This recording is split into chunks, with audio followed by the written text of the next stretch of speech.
नमस्कार। धार्मिक रतन चैनल में आपका स्वागत है। आइए आज हम आपको भगवान कृष्ण की लीला पर आधारित एक कहानी सुनाते हैं।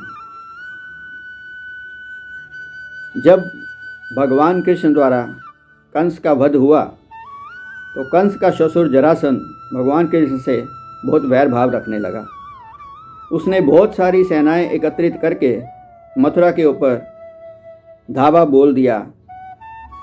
तब भगवान कृष्ण और बलराम जी ने युद्ध में जरासंध को पराजित कर दिया। जरासंध वापस तो चला गया, परंतु वह पुनः बहुत सारी सेनाएं फिर एकत्रित करके मथुरा पर आक्रमण करने आ गया। भगवान कृष्ण ने फिर उसको युद्ध में पराजित कर दिया। इस प्रकार 17 बार जरासंध ने मथुरा पर आक्रमण किया और 17 बार ही भगवान कृष्ण और बलराम ने उसको पराजित करके वापस भेज दिया। जो 17वीं बार जरासंध पराजित होकर वापस जा रहा था तो वह बहुत लज्जित सा महसूस कर रहा था और उसने सोचा कि मैं आत्महत्या कर लूँगा, अब मैं अपने नगर को वापस नहीं जाऊँगा। इतने में ही उसे मार्ग में देव ऋषि नारद मिले। उन्होंने पूछा कि क्या बात है जरासंध, तुम बहुत उदास दिखाई दे रहे हो। जरासंध ने सारी कहानी सुना दी और अपनी उदासी का उनको कारण बता दिया। जरासंध ने कहा कि मैं 17 बार कृष्ण और बलराम से पराजित हो गया हूँ। अब मेरे मन की एक इच्छा है कि मैं भगवान कृष्ण को युद्ध में हरा दूँ, नहीं तो मैं आत्महत्या कर लूँगा। नारद जी ने कहा, इसमें कौन सी बड़ी बात है, मैं तुम्हें एक इसका उपाय बताता हूं। तुम इस बार यवनों के राजा काल यवन की सहायता लो और फिर भगवान कृष्ण से युद्ध करने जाओ और काल यवन को आगे रखो, तो देखो भगवान कृष्ण हार जाएंगे, तुम्हारे से युद्ध में भाग जाएंगे। जरासंध ने कहा, नारद जी, काल यवन तो बहुत दूर रहता है और मुझे तो वहाँ जाने में समय लगेगा। आप तो कहीं भी एक क्षण में पहुँच जाते हैं। अगर आप मेरी प्रार्थना स्वीकार करें तो आप काल यवन को मेरा संदेशा दे दें कि वो इस तरह से युद्ध करने के लिए मेरी सहायता के लिए आए। नारद जी ने कहा, बहुत अच्छा। नारद जी ने जाके काल यवन को बताया कि महान योद्धा जरासंध तुम्हारी सहायता मांग रहा है, तुम्हें उसकी सहायता करनी चाहिए। काल यवन ने नारद जी की बात मानकर जरासंध की सहायता करने के लिए मथुरा पर आक्रमण कर दिया। पीछे पीछे जरासंध भी अपनी सेना लेकर के आया। भगवान कृष्ण तो लीला कर रहे थे। उन्होंने देखा कि अब काल यवन आया है, तो वो अपना महल से बाहर निकले और जब उन्होंने देखा कि काल यवन रथ के ऊपर है तो उन्होंने कहा, काल यवन, हम तो धरती पर खड़े हैं और तुम रथ के ऊपर खड़े हो, तो ये तो कोई युद्ध की बराबरी नहीं हुई। आप भी रथ से नीचे आ जाओ और हम दोनों मल्ल युद्ध करेंगे। काल यवन ने कहा, बहुत अच्छा। काल यवन रथ से उतर करके नीचे आया। जैसे ही काल यवन रथ से नीचे उतरा, भगवान कृष्ण भाग चले। काल यवन ने सोचा भगवान कृष्ण मेरे से डरकर भाग रहे हैं, वो भी उनके पीछे पीछे भागा। काल यवन से युद्ध में भागते हुए कृष्ण जी जा रहे थे। इसी समय उनका नाम रण छोड़ भी पड़ा, क्योंकि वो रण को छोड़कर भाग रहे थे। लेकिन ये तो उनकी एक लीला का हिस्सा था, काल यवन नहीं जानता था।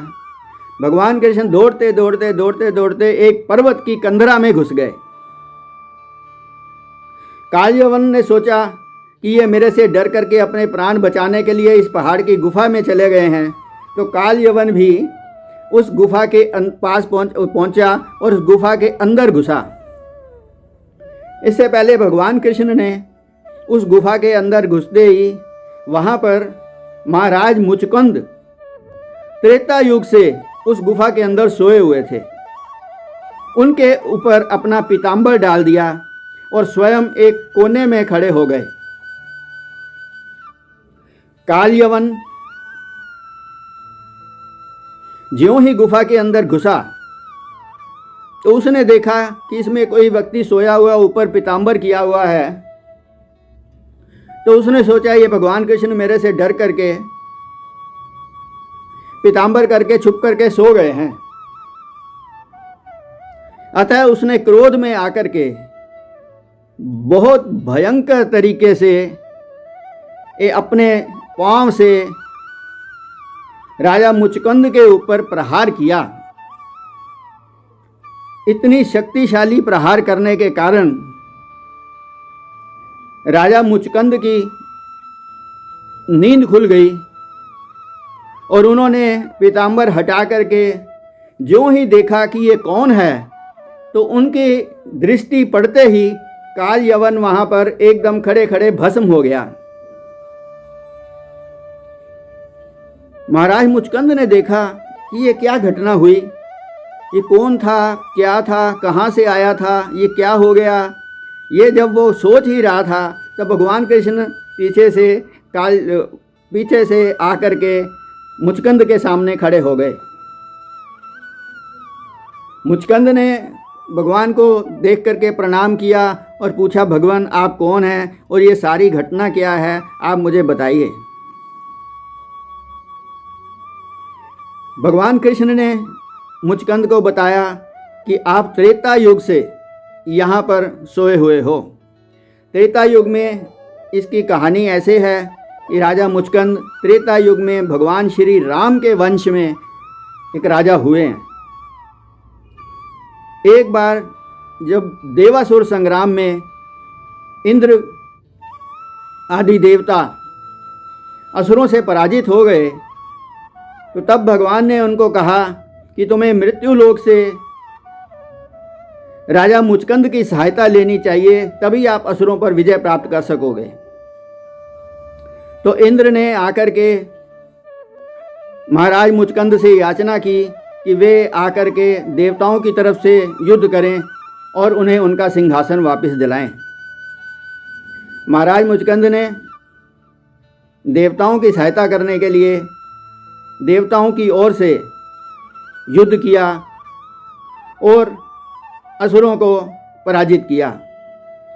युद्ध में काफ़ी समय लग गया।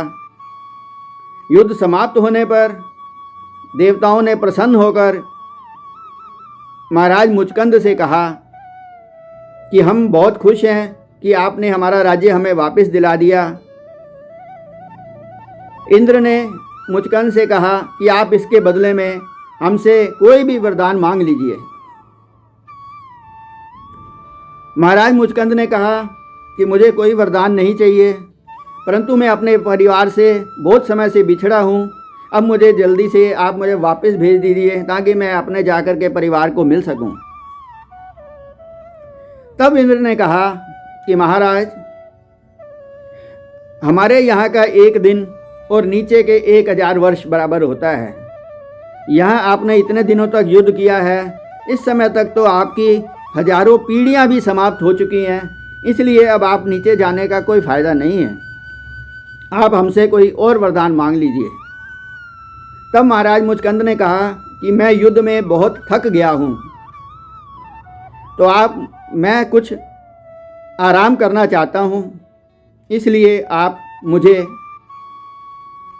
ऐसा वरदान दीजिए कि मैं कहीं जाकर आराम से सो जाऊं और कोई मुझे परेशान ना करे, कोई भी मेरे नींद में व्यवधान ना डाले। और तो तब इंद्र देवता ने कहा कि आप इस पर्वत की कंदरा में आराम से सो जाइए, यहाँ पर आपको कोई परेशान नहीं करेगा। और मैं ये वरदान देता हूँ कि जो भी आपकी निंद्रा भंग करेगा वो आपके दृष्टि डालते ही भस्म हो जाएगा। भगवान कृष्ण को इंद्र का दिया हुआ यह वरदान पता था, इसीलिए उन्होंने सोचा कि हम काल यवन को इसी प्रकार से पराजित कर सकते हैं। इसलिए भगवान कृष्ण रणछोड़ का नाम कहते हुए भाग करके आए और उस पर्वत की कंदरा में घुस गए। और इस प्रकार उन्होंने इंद्र का वरदान भी सिद्ध किया और काल यवन को पराजय भी प्राप्त हुई और मुचकंद को अपने दर्शन भी दिए। मुचकंद ने ये सारी बात सुन करके भगवान की बहुत स्तुति करी और इस प्रकार उसको मुक्ति प्राप्त हुई। आशा है आपको ये कहानी पसंद आई होगी। धन्यवाद। हमारा चैनल सब्सक्राइब करना ना भूलें।